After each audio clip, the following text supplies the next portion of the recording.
Assalamualaikum warahmatullahi wabarakatuh.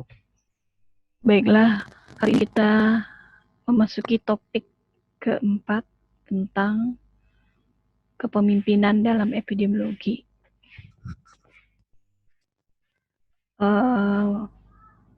Mudah-mudahan semua mahasiswa dalam kondisi sehat walafiat, tidak kurang suatu apa, baik yang bekerja di program kesehatan maupun yang bekerja di pelayanan kesehatan.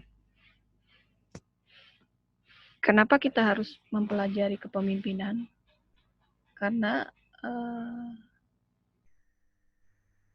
ahli epidemiologi itu juga harus menguasai manajerial fungsi-fungsi kepemimpinan. Untuk apa tujuannya?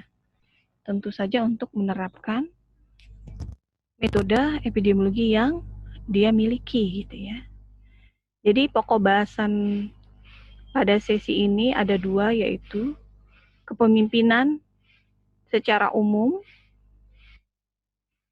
untuk memotivasi, mengarahkan, mengkomunikasikan, dan kegiatan-kegiatan lain yang mempengaruhi tingkah laku bawahan.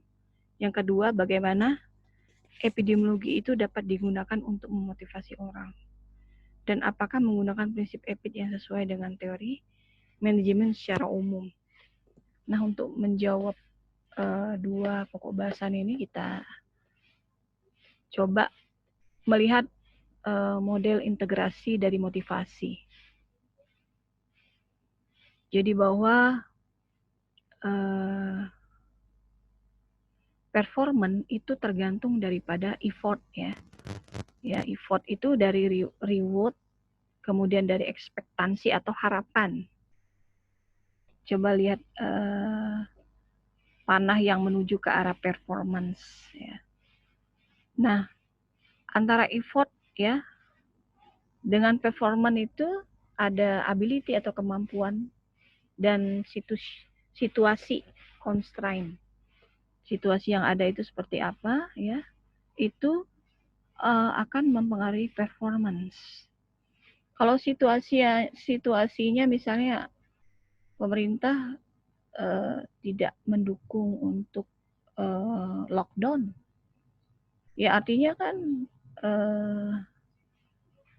kita tidak bisa membuat performance program ini ya jadi baik misalnya. Itu motivasi secara umum ya, organisasi. Ini kaitannya memang kepemimpinan itu sangat terkait dengan organisasi ya.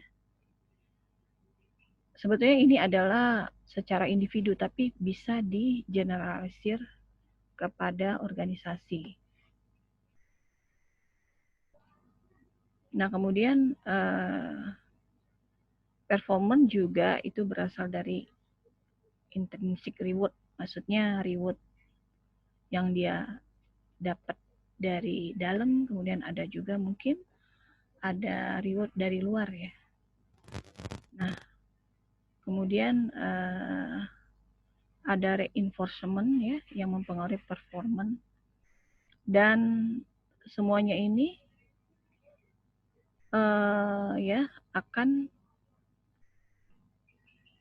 mendapatkan reward yang diharapkan. Jadi memang performance itu tergantung dari banyak hal ya, dari reward juga, dari harapan juga, dari ya kemampuan juga berperan di situ ya, dan situasi itu yang terpenting, itu masalah lingkungan. Jadi itulah model dari integrasi motivasi. Mungkin ini kata kunci kita untuk bisa melakukan penerapan manajerial epidemiologi ya. Ini salah satu teori yang harus kita pahami, bahwa seseorang kalau nggak ada reward mungkin dia mikir-mikir dulu ya. Seseorang yang berada di situasi kerja yang tidak mendukung juga performanya juga nggak bagus gitu ya. Dan juga seseorang yang memiliki kemampuan rendah misalnya, kita paksa dia harus yang stres itu bukannya bawahannya tapi atasannya, kita bisa jadi stres gitu ya. Kalau udah stres nanti bawaan daripada atasannya itu akan selalu marah-marah. Ya, ujung-ujungnya kita akan menjadi manajer yang apa? Yang pemarah dan jantungan ya. Karena epidemiologi ini luas ya. Masalahnya bukan orang per orang tapi penduduk.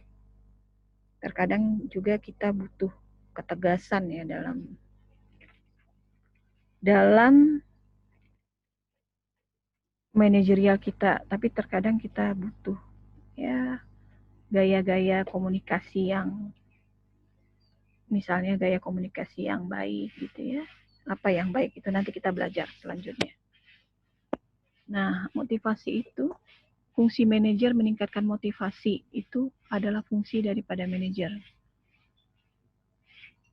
Kemudian kita harus menjamin pegawai memiliki pengetahuan dan kecakapan. Jadi kalau seandainya kita hanya perintahkan untuk buat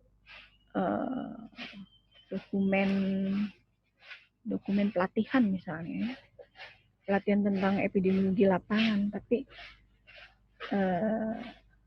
pegawai kita tidak bisa men-sketsa modul atau dia bisa IT tapi dia bisa ngetik, bisa IT tapi dia tidak memiliki kemampuan secara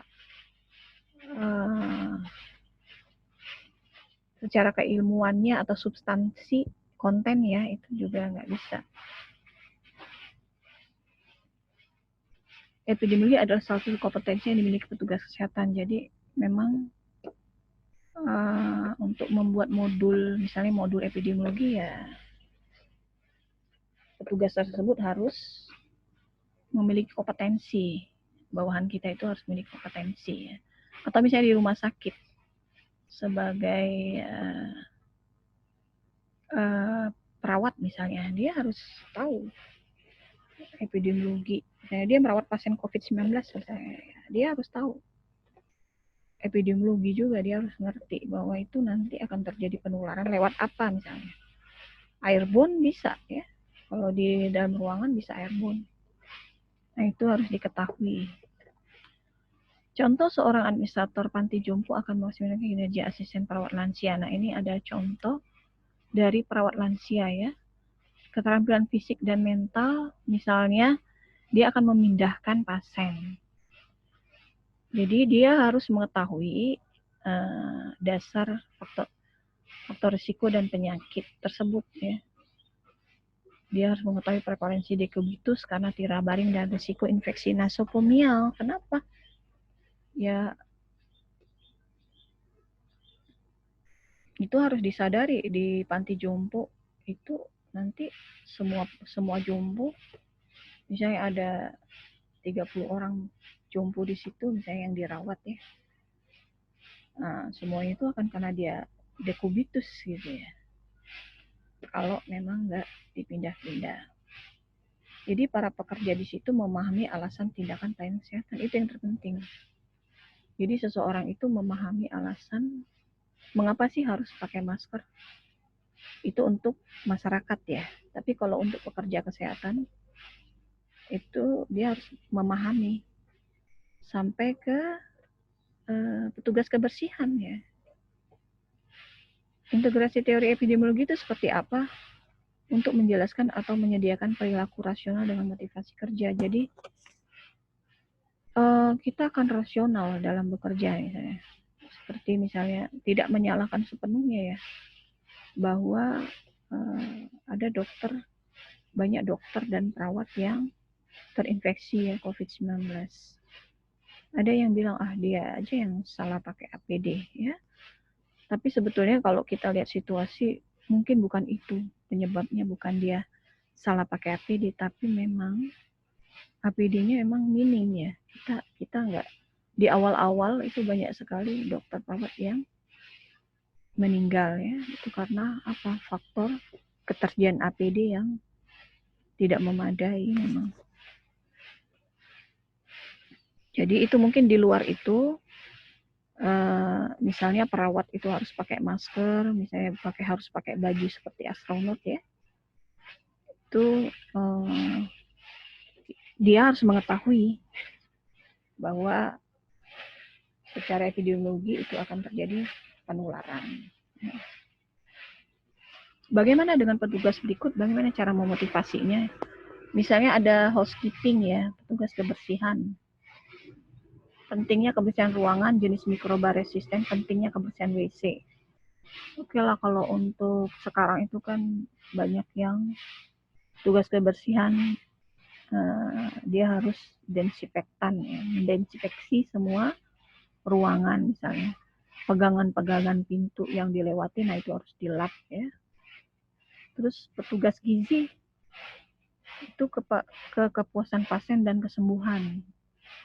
Juga meningkatkan budaya cuci tangan. Petugas hemodialisa seperti apa? Dia harus menghargai teknik pengendalian infeksi kateter, boleh berhati-hati risiko infeksi ginjal dengan ISK, terutama pasien yang imunnya rendah ya. Teori manajemen dan motivasi seperti apa? Teknik motivasi Douglas itu ada teori X, teori Y, dan teori Z. Manfaat teori X dan Y itu apa sih? Untuk pengelolaan motivasi SDM, dan kita membuat pola ya. Sebetulnya pola komunikasi bawahan itu harus ada polanya. Nah itu harus dipikirkan oleh ahli epidemiologi ya. Jangan kita pintar di konsep, prinsip, metode, tapi dalam mengkomunikasikan terhadap bawahan kita gagal, sehingga nggak bisa kita menerapkan itu secara baik. Orang jadi bawahan nggak ngerti, kemudian dia akan reject biasanya gitu ya. Nah itu artinya itu yang kedua ya. Ya, jadi memang apa ya? Kita harus memberikan pemahaman bagaimana kita mempengaruhi ya bawahan itu secara efektif. Jadi aplikasi ini akan menentukan gaya kepemimpinan yang cocok dengan kondisi mental karyawan ya. Berbeda-beda misalnya karyawan di rumah sakit, karyawan pabrik ya, karyawan di dinas kesehatan provinsi, karyawan di dinas kesehatan kabupaten kota, petugas puskesmas ya. Dan ini menjadi pondasi penting dalam menentukan teknik motivasi yang tepat bagi para karyawan tersebut. Kemudian teori X ya. Miss Greger memaparkan teori X dengan asumsi awal bahwa karyawan itu secara alamiah bersifat malas atau tidak menyukai pekerjaan dan harus dimotivasi dengan gaya kepemimpinan yang otoriter. Manajemen harus terus aktif dan otoritatif dalam mengendalikan karyawan. Jadi asumsi selain karyawan tidak suka bekerja adalah karyawan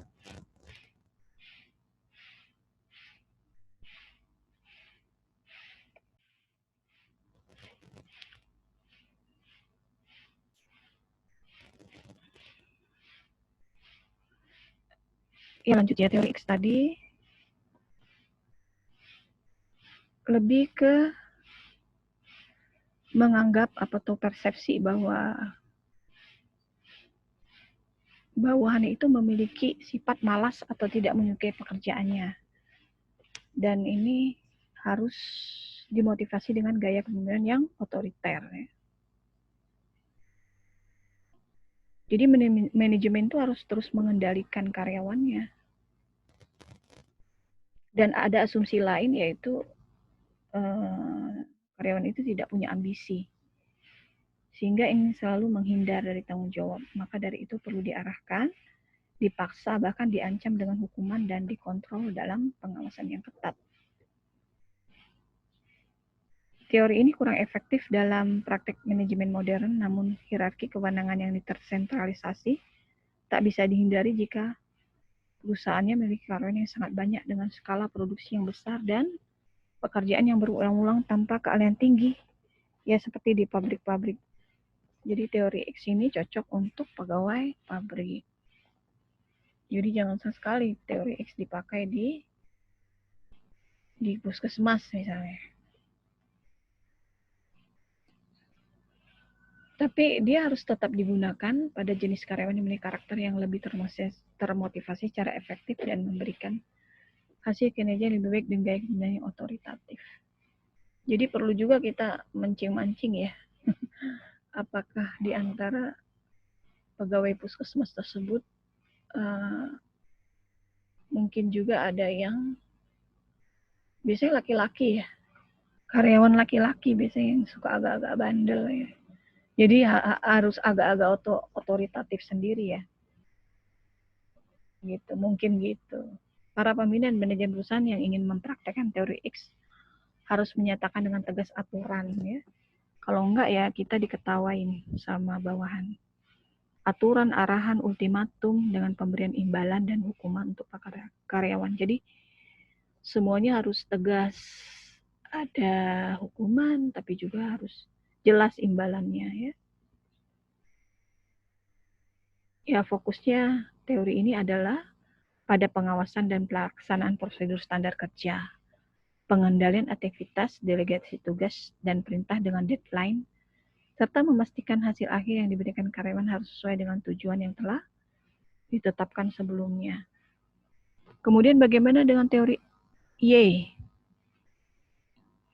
Jadi kalau teori Y itu karyawan tuh diasumsikan sebagai orang yang berambisi, ya. Mau menerima tanggung jawab bahkan mencari wewenang agar bisa bekerja secara optimal dengan potensi diri yang dimiliki. Dan secara alamiah dianggap bahwa dia menyukai pekerjaannya gitu ya untuk meraih prestasi.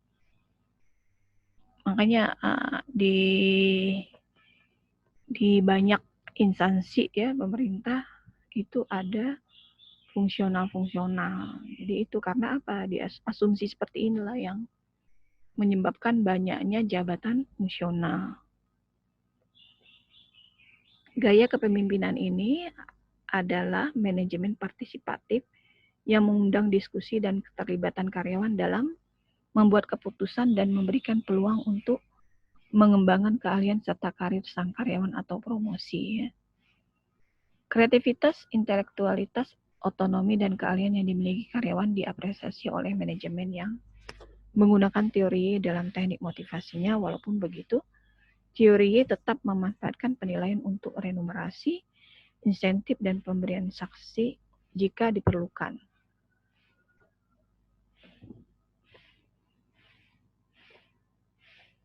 Jadi teori ini mendorong peningkatan kualitas SDM ya. Jelas-jelas dia lebih menguntungkan dibanding dengan teori X.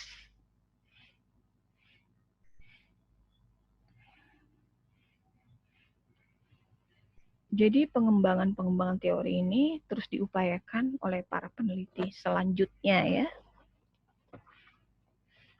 Sehingga ada teori Z. Akhirnya ada teori Z ya. Kita lihat teori Z ini.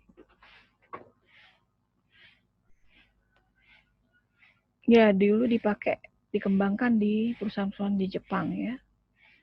Dia mengkombinasikan teori X, Y. Kepemimpinan bisnis ala Jepang dan mengharapkan karyawan selalu loyal atau memiliki kesetiaan yang tinggi kepada organisasi. Jadi untuk X-nya itu harus loyal ya, itu penting. Loyalitas itu sangat penting. Seperti ASN tuh harus loyal pada pimpinannya ya kalau udah jadi ASN.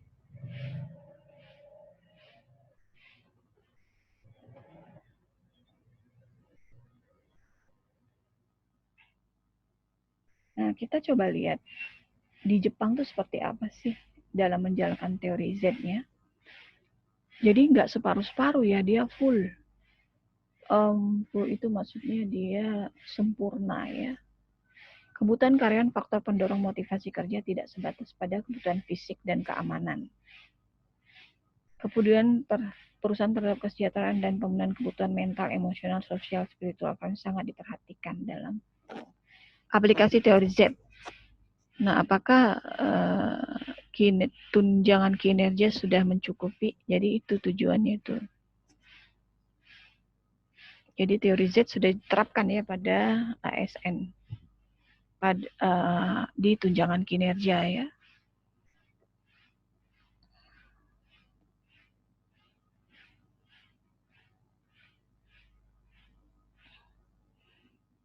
Jadi teori Z itu ya memperhatikan pemenuhan kebutuhan karyawannya itu untuk bersosialisasi, berkelompok, mempererat hubungan dengan sesama rekan kerja, serta menguatkan kepercayaan diri yang akhirnya mendukung aktualisasi diri sang karyawan. Ya, ini terjadi nggak di organisasi kita? Kalau nggak terjadi berarti bukan teori Z ya, mungkin ada teori lain yang setengah-setengah Z.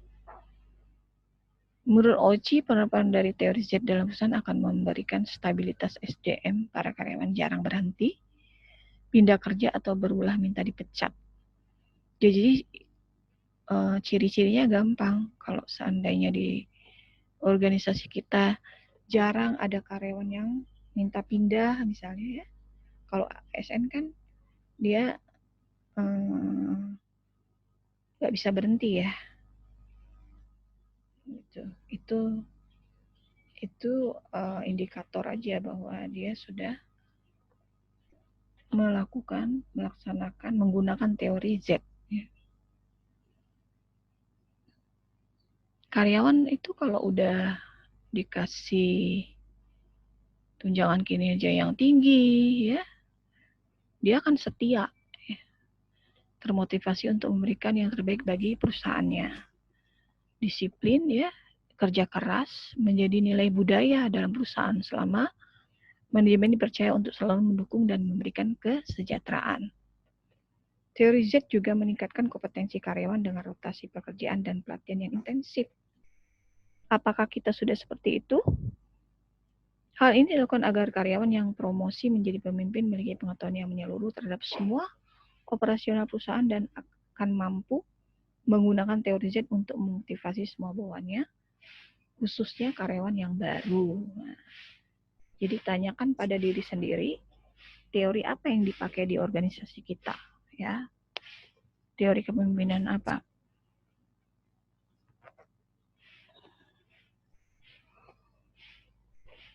Lima komponen teori Z.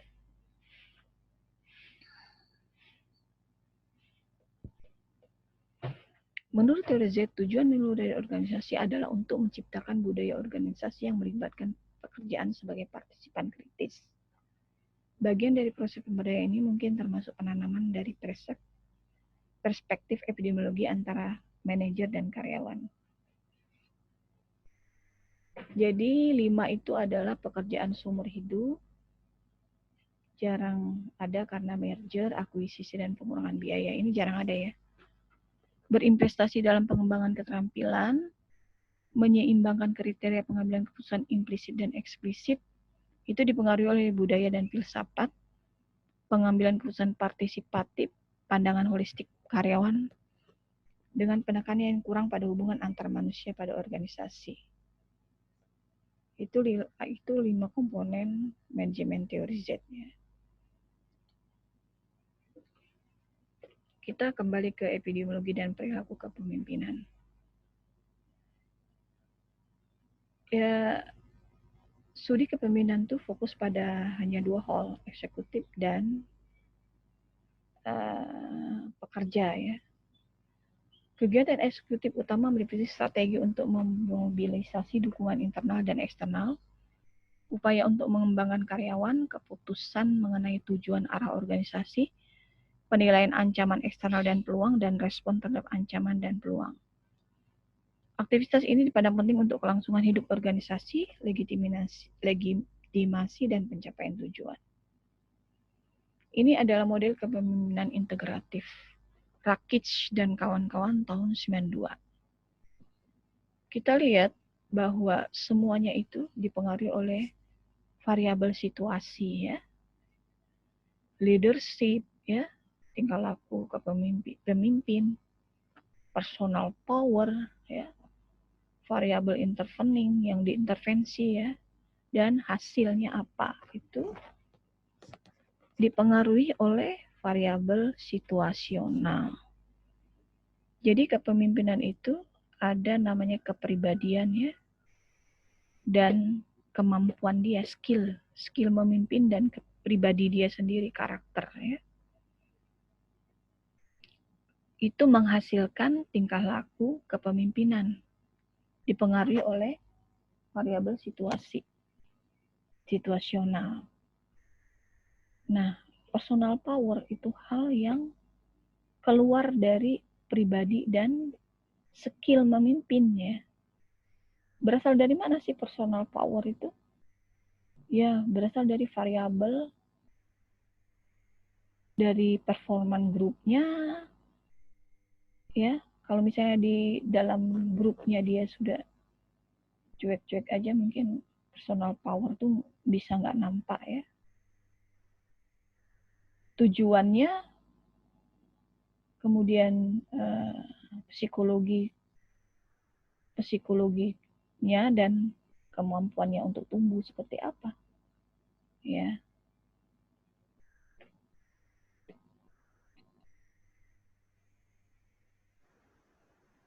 Nah, itu sangat mempengaruhi personal power.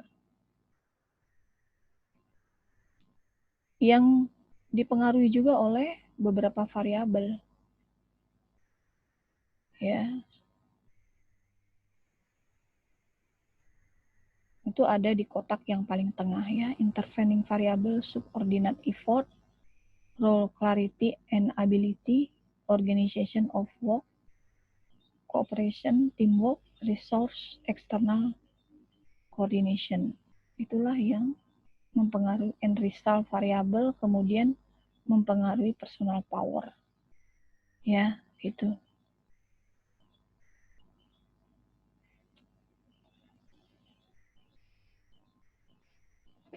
Mungkin itu untuk model kepemimpinan integratif.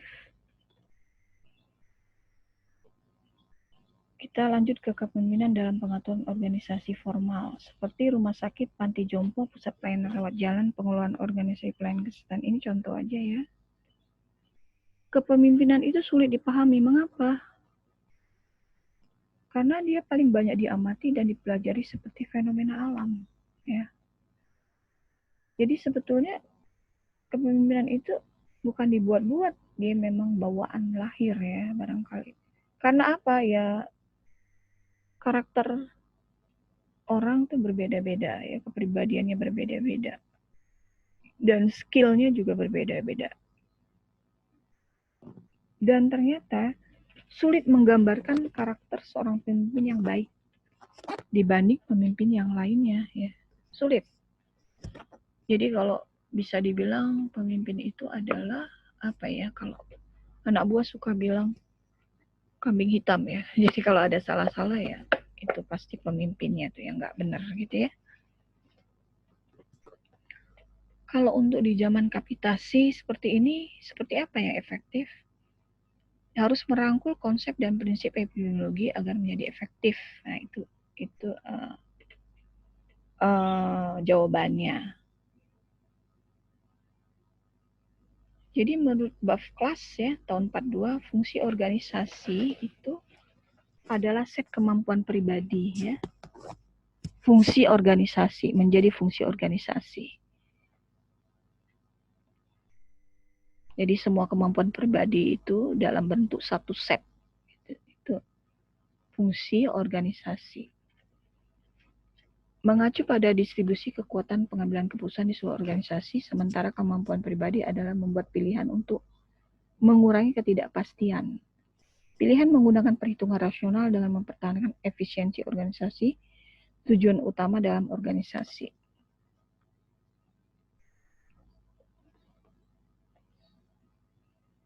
Jadi kira-kira kalau hanya yang mampu itu hanya 1-2 orang misalnya, sementara karyawannya ada 15 orang bawahannya misalnya, itu seperti apa tuh? Tertumpu pada dia, pada 2 orang misalnya atau 1 orang, ketika dia tidak ada ya kolaps ya. Jadi memang harus satu set kemampuan pribadi.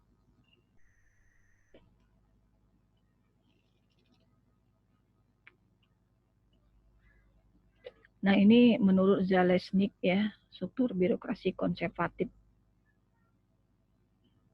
Budaya manajerial itu dalam sistem ini dicirikan oleh tradisi, kelembaman, pengambilan keputusan kolektif, penghindaran risiko, dan pemeliharaan status quo. Budaya manajerial ini dengan kemungkinan dalam 3 format. Adopsi sikap pribadi, pengembangan pendekatan baru, komunikasi empatetik terhadap bawahan, dan fokus kuat pada pembuat keputusan dan rasional keputusan tersebut. Itu adalah struktur birokrasi konservatif menurut Zalesnik ya. Nah, di tempat kerja Bapak Ibu masih seperti ini enggak? Ya. Pribadi dan kemampuan pemimpin. Pencarian dari serangkaian sifat unik yang terkait dengan kepemimpinan dimulai dengan studi biografi para pemimpin politik terkemuka. Studi dilengkapi dengan pencarian formal ciri-ciri yang membedakan dari follower pemimpin efektif vs tidak efektif dan pemimpin tinggi vs pemimpin rendah ya, itu pribadi kemampuan pemimpin.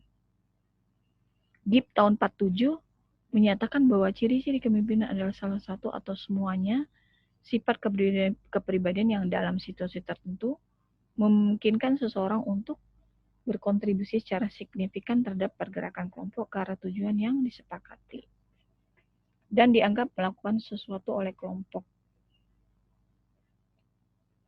Gibb menyimpulkan bahwa sifat-sifat yang terkait dengan kepemimpinan tergantung pada sifat kaitan tugas, tujuannya dicapai, dan karakter dari organisasi dari anggota-anggota kelompok tersebut. Nah, ini personal power ya. Jadi kemampuan pemimpin itu erat kaitannya dengan konsep kekuatan personal dan pengaruh. Kekuasaan adalah potensi untuk mengerahkan pengaruh ya. Kemampuan untuk mempengaruhi orang adalah ukuran standar kepemimpinan dalam masyarakat modern ya. 5 jenis kepemimpinan: legitimasi, reward, koersif, ahli, dan reference. Prinsip epidemiologi tidak sepenuhnya dapat diterapkan dalam struktur perilaku pada semua jenis kekuatan. Ada aplikasi EPID untuk setiap jenis. Jenis kekuatan yang paling tidak diinginkan adalah kekuatan koersif. Kekuatan koersif adalah kebalikan dari kekuatan reward, karena menggantikan kemampuan untuk menghargai yang aktivitas positif. Hukuman orang untuk terlibat dalam perilaku yang tidak diinginkan atau melakukan tugas yang tidak diinginkan. Jadi kalau itu orang nggak mau ya, semua orang juga nggak mau dihukum ya. Jadi jangan pakai deh kekuatan koersif kalau jadi pemimpin. Setuju nggak? Ya, ini komunikasi. Jadi kita belajar teori komunikasi, itu bisa cari dia di Google, banyak tuh teori-teori komunikasi. Kata kuncinya adalah komunikasi organisasi itu adalah komunikasi kepemimpinan ya. Gaya komunikasi kepemimpinan itu adalah sukses apa enggak mempengaruhi bawahan dalam mencapai target organisasi. Jadi variabel apa yang penting dalam sistem manajerial itu adalah yang pertama kepemimpinan, motivasi, komunikasi, interaksi, terus tidak berhenti sampai situ aja. Juga pengambilan keputusan. Jangan sampai yang ngambil keputusan itu ada anak buah kita malah. Ada nggak seperti itu? Ya karena kalau seandainya dia memiliki kemampuan lebih, kasihan dia akan mengambil keputusan ya. Padahal itu adalah tugas fungsi dari manajer ya. Penentuan tujuan, pengendalian dan kinerja ya, itu ada di teori Likert. Itu adalah fungsi-fungsi dari kepemimpinan menurut variabel Likert ini ya. Ini ada beberapa gaya komunikasi, ada gaya controlling, komunikasinya satu arah ya. Gaya equalitarian ini dua arah terbuka ya, baik di situasi formal atau non formal. Gaya struktural lebih kepada sesuai dengan struktur organisasi ya. Kepala seksi harus seperti ini, harus lapor ke kabin, harus itu gaya struktural ya. Ini nggak efektif kalau tidak melakukan perencanaan, formasi, ya gitu ya. Gaya dinamis, kalau ini lebih bersifat agresif ya, dalam berkomunikasi agresif, dia untuk mengkomunikasikan atau menangkap pesan. Fokusnya pada tindakan ya, agar pegawai tersebut cepat kerjanya, hasilnya baik ya, cocok untuk menangani masalah-masalah kritis. Ya seperti COVID-19. Jadi gaya komunikasi harus gaya yang dinamis. Dengan catatan kita dan anak buah kita punya kemampuan yang kritis di lingkungan tersebut. Kalau enggak, kita nggak bisa mengatasi masalah yang kritis, masalah yang sulit ya. Ya di lingkungan yang sangat dinamis ini, ya artinya kita tidak bisa tidak menerapkan gaya komunikasi dinamis tadi ya. Gaya relinquishing. Nah, ini dia bersedia menerima saran orang-orang lain ya. Bahkan menurunkan keinginannya untuk memberi perintah dan mengatur pegawai. Jadi si pemimpin ini ikut bekerja dia. Membuat misalnya dia merintahkan anak buahnya untuk membuat tren kematian di Provinsi Banten ya. Nah, si pemimpin ini ya, kita itu ikut juga membuat mensketsa. Itu adalah gaya komunikasi relinquishing. Dan ini efektif ya kalau pemimpin itu ya bekerja dalam organisasi yang berisi orang-orang yang sudah berpengalaman gitu ya. Bisa efektif. Kalau enggak ya enggak bisa. Kita yang akan jadi kebalik anak buah. Kita ngerjakan semua pekerjaan yang seharusnya dikerjakan oleh anak buah.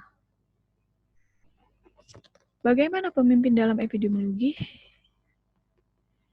Pemimpin yang berkembang kompetensi dalam bidang epid dapat dikenali berdasarkan kemampuannya, kekuatan sebagai expert, tenaga ahli menjadi sumber daya dari kredibilitas. Jadi ternyata muaranya adalah ini ya, 3 ini ya. Kita bisa menjadi seperti konsultan ya di Dinas Kesehatan Provinsi gitu ya.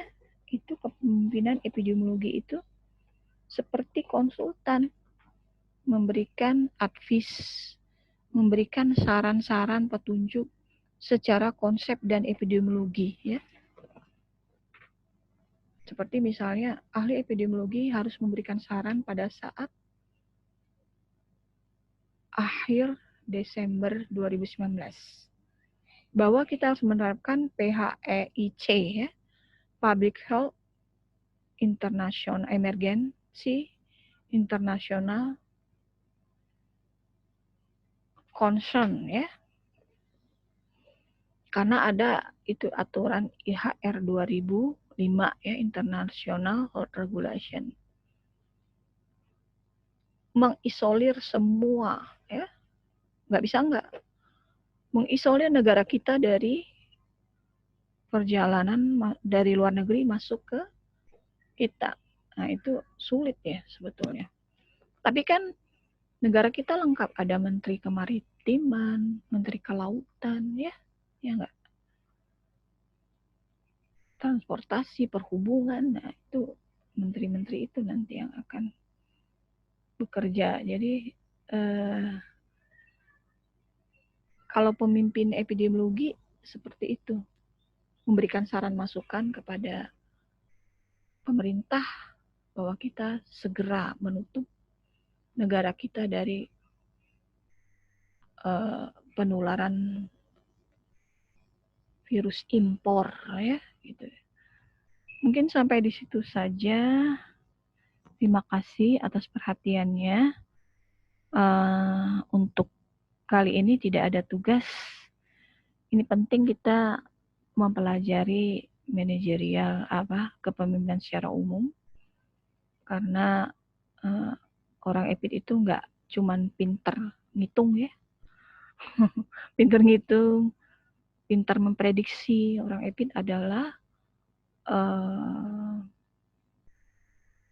peramal, ya, kata Ibu. Peramal, karena bisa memprediksi akan terjadi seperti ini gitu. Tapi juga harus belajar ilmu manajemen secara umum, ya. Demikian kuliah kita. Mohon maaf kalau kurang berkenan selama Ramadan ini. Ibu selalu membuat video, ya. Mudah-mudahan nanti kalau sudah minggu depan, 2 minggu lagi, kita bisa live, ya, langsung, ya, berhadapan muka. Demikian, terima kasih atas perhatiannya. Wassalamualaikum warahmatullahi wabarakatuh.